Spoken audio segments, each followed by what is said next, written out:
G'day, everybody. It's Craig and Richard here with the week 2 feedback video for maintaining a mindful life. Hi, Richard. How are you this week?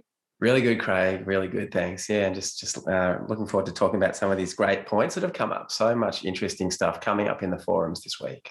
Yeah, and we're taking a deeper dive into really important but sometimes challenging parts of being mindful. And one of the first areas that a lot of learners have been noting is being mindful at home and how useful it can be, and being mindful, outdoors, for example, in natural environments. Very good and very easy to be mindful in, relatively speaking, but how the internal and external worlds kind of mirror each other. A lot of mental clutter, and we can find there's a lot of external clutter, and so many people clearing a bit of that, and it helps to provide a bit of space in mind. But some interesting observations as well about kids creating clutter and things around, and bringing mindfulness to that in terms of just acceptance and just realizing, well, life's happening all around us, and just being a part of that. Well, in the Japanese Zen tradition, of course, there's sort of this ethic of minimalism, which is really important in everything just being functional or beautiful or not there at all. But there's also that tradition of wabi-sabi, right? The beauty in the imperfection. I think if there are kids trashing the house and leaving Lego blocks around, then perhaps there's a beauty in that we could learn to accept. That's right. Maybe we should remember that wabi-sabi, beauty and imperfection, every time we get up and look in the mirror in the morning. So that'd be a good place to start. I practice wabi-sabi every day, Craig, don't you? Just fill in the cracks with gold. Yeah. And mindful relationships, especially with children, there were quite a few comments on that. Yeah, definitely. It's great to read some of our learners, and thanks for all of you who've made comments on the forums this week. It's so nice to read that there's this kind of growing awareness around how you're relating to the people around you.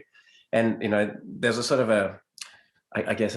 a sense amongst some learners of disappointment that, oh man, I've been living this kind of fairly unconscious way of relating for a long time now. And I guess, as long as we don't get too caught up in the judgment of that, and the self-criticism of that, that's a really important thing. I mean, it's good just to see how we have perhaps been a little bit sort of, absent with people or relating to them in a way that doesn't really feel right.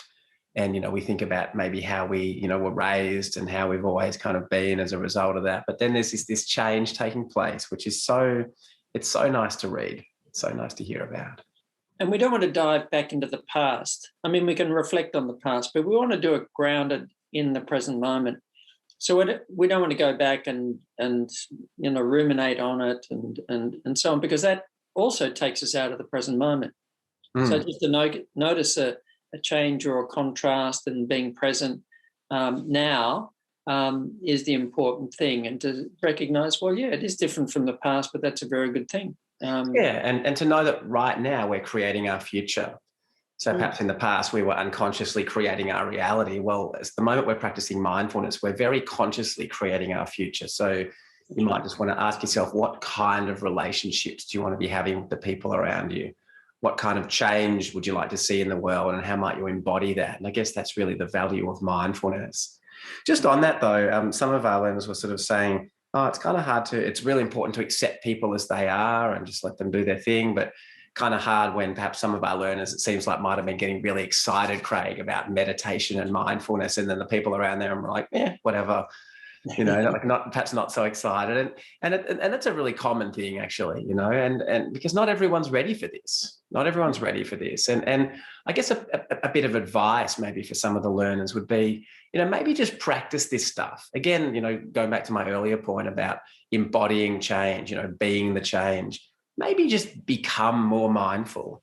And maybe that's actually going to have a more powerful effect on the people around us than talking to them about mindfulness and trying to get them to do the course or trying to get them to meditate with us. Maybe sometimes embodying that speaks volumes, whereas, telling people that they should be sitting and meditating or practicing mindfulness might sort of engender some defensiveness or just some sort of dismissiveness, right? Yeah, and telling people you should practice acceptance. Okay. It's like, I refuse to accept that you're not accepting things. Right. And so very often it's just a subtle thing of, if we embody it, it might be just in the changes that others notice over time, subtly, that gets people's attention, gets people's interest. But it's really useful thing to notice that, there's perhaps frustration, but we will notice that people are less mindful around us as we become a bit more mindful. But we want to and that's a sign of our own mindfulness increasing, of course. Yeah, attention and attitude. The attention, we become aware of something, but the attitude of just being able to be okay with people being the way they are, in the same way that we want to learn to be comfortable with the way that we are. And this sort of comes onto the kindness and the self-care side of things. Yeah, that was the next big topic that came up, sort of cultivating kindness and self-care. Yeah, and interesting to notice that some learners became aware that when they tried to cultivate some self-kindness, it felt unnatural. And I think what is really natural is this sort of sense of kindness and compassion to self, to others, like just generally for everything. But what becomes second nature is criticism, is judgments, is constant comparisons, etc. So when we start to, bring more awareness to it and cultivate self-compassion, we notice it sort of comes into conflict with what's there already, what's become second nature. Yes. And so it's like learning to cross our arms in the opposite way. It feels... And you're right with your other hand, in the beginning it's messy and weird and feels kind of strange, but with practice perhaps it's going to become easier. In fact, it will, like anything we practice. Yeah. And we just notice that. And in cultivating that, the training, the puppy analogy a lot found quite useful, and it just leading to a sort of a sense of feeling more secure or more anchored, which is very useful. Yeah, and the related point of self-care as well. A lot of our learners now are starting to deliberately sort of do self-care activities, sleeping better, eating better, going out into nature, whatever, even just doing hobbies and things that they enjoy and using them as mindfulness practices. But some of them have noticed a really important thing, because it's not just what we do, but it's how we do it. If we go for a run or a walk or go and exercise, and we're paying attention to the act of exercising, to our breathing and our movement and our body and the surroundings, we come back from that experience feeling not just physically but mentally refreshed. But if we go and jump on the treadmill in the gym and watch TV or read a magazine while we're pounding out the kilometers, you might get some physical benefits from that, but not necessarily the mental benefits, because the mind's still really busy. So it's very important how we're doing things as well. Yeah. There's that old saying, before enlightenment, chop wood, carry water. After enlightenment, chop wood, carry water. So the same thing's happening outwardly, but the inward state, the inward way of being amongst those activities is very, very different. So yes, it's important. It's not the physical activity, it's the mental state that we cultivate while doing them. Yeah. And one of the things I really love reading this week as well is how a lot of learners have started to notice the physical sensations that go along with things like judgment and criticism on one hand, or actually even the difference between empathy and compassion. We explored that as a concept, but some of our learners have noticed that they actually feel different.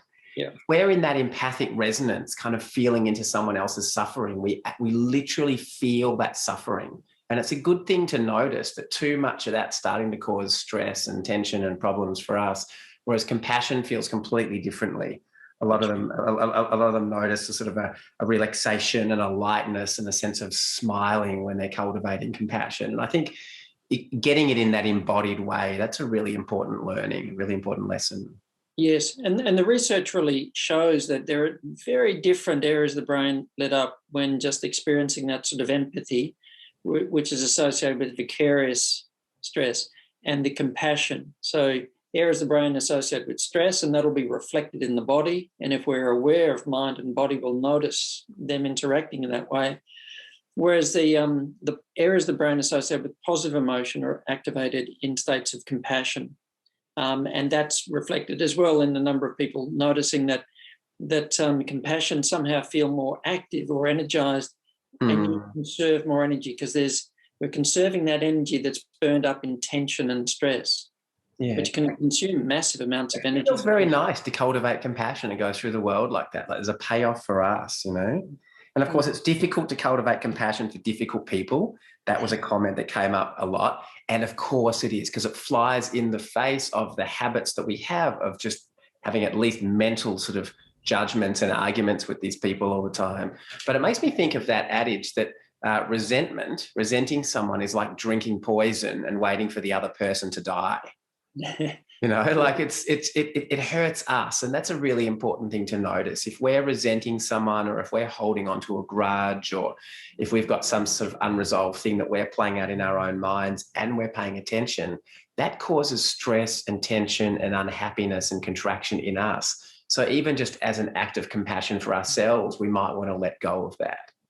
Yes, that mind-body relationship. I mean, I won't go into too many of the details, but anger and hostility effects on our inflammation, our immunity. It aggravates that. It shortens our telomeres, accelerates aging. It activates the full-on allostatic load and stress response. So whether or not we harm somebody else, we certainly harm ourselves, especially in the long term. There were some other, this sort of difficult relationship theme sort of flowed over as well, and questions around assertiveness and this sort of finding a way of being assertive in a way that's perhaps not aggressive, but knowing when to speak when we need to, and being able to keep our peace, not just outwardly, but inwardly keep our peace when we need to as well. And many learners finding easier to take other people's perspective or look at things from other people's perspective. And I think that's a very good sign, because I think it helps to foster a bit more tolerance, that people are different, have different perspectives. And very often in complex issue, it's not a matter of being right or being wrong. It's that there are many different ways of looking at it. And in a sense, there can be many different ways of being, many, I suppose, ways of being right in that sort of situation. And in the end, that connection, when we step out of that sense of right and wrong, actually feels very good. I sometimes ask my clients, do you want to be right, or do you want to be happy? The choice sometimes, right? It's just an interesting one. When we're playing that right and wrong, we're separating ourselves from others, and it doesn't feel good. And if we drop that for a moment, it doesn't mean we have to agree with other people. Certainly doesn't mean we have to allow any kind of bad behavior. Yeah. But to let go of that conflict and just say, you know what, I'd rather have a harmonious relationship with you than be right. Yes. Sometimes that's a wise move. And I think that there's a very strong attachment sometimes to an idea, an opinion, a position. And if we can let go of the attachment to it, there can still be an interesting discussion. We can still hold to a principle that's important, but without the attachment, the personalization of it, that then creates separation of self and other, the potential for conflict and so on. And this, of course, in relationships, in work, etc., we can't necessarily make everybody the way that we'd like to be. And perhaps if we could, I don't know, maybe the world wouldn't be a better place. But we can learn to be patient. But if we are in a process of trying to blame everybody else for how I feel, then we perhaps are ignoring some of the things we need to see within ourselves. Yeah, the common denominator in all of those problems. Yes. Let's put it that way. Yeah. It's a very disempowering thing, but much more empowering to come back and be aware of ourselves. What are the attachments we have? What are the demands and expectations that we're imposing on others? Because others might be doing that to us, but if that's the kind of environment we're living in, well, nobody wins and everybody loses, and there's less tolerance for the rich diversity of humanity. There's certainly enough polarization in the world right now. I think anybody practicing mindfulness in this way is probably doing a really good thing for the planet. Let's put it that way. Just on that, Craig, these practices are they're challenging, and they're things that they're lifetime journeys and things that we really need to keep doing over time. And it's not like we just finish a week of this course, tick, okay, so now I'm compassionate and I'm connected with everybody and I'm assertive with everybody. I mean, as our learners have been saying, wow, even within a week, some of them are just starting to notice all the ways that they're not doing these things. And that, of course, is a really profoundly positive and powerful step in the direction of doing it, just to realize where we're not doing it. And so just an invitation to the learners. You'll have access to these materials for a short period of time after the course finishes. But if you want to really keep practicing these things. And that's really, I think, what it does take over time to make these kind of second nature, as you said before.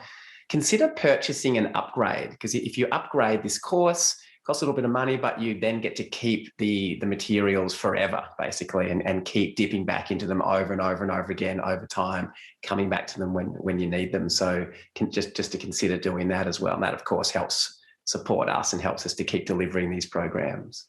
Yeah, excellent. So thank you to all the learners. Thank you, Richard, for sharing your insights this week. Next week, we're going to be exploring in more depth self-compassion, emotional health, and how to deal with pain in a mindful way. Keep following. Jen's doing a fantastic job of providing support to all the learners. Take care, share,